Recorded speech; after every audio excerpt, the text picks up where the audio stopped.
Eder. Mac. Pallister. Cosa accomuna queste due coppie? Entrambe le donne escono, senza essere viste dai propri compagni, lasciando in casa i propri effetti personali, documenti, carte di credito, occhiali, cellulari e spariscono.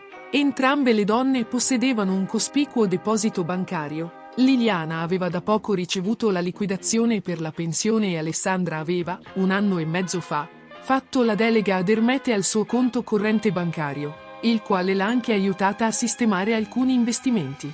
È una cosa incomprensibile. I loro compagni le amavano oltre se stessi di un incommensurabile amore.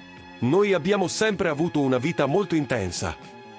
Ultimamente, da un paio d'anni con la bicicletta giriamo l'Europa.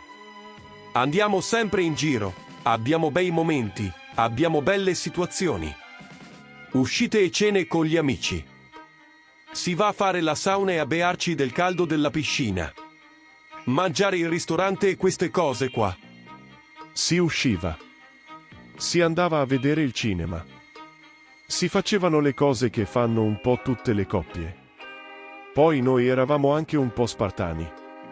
Si andava con la macchina al mare, si stava a dormire fuori anche in macchina. Noi eravamo molto spartani. Nessuna uscita in compagnia, nessun Natale in famiglia. All'inizio è stato molto bello.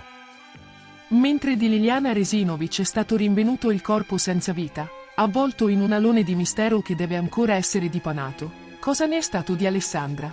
Dov'è? Cosa le è successo? Ehi, non dimenticare di iscriverti a questo canale.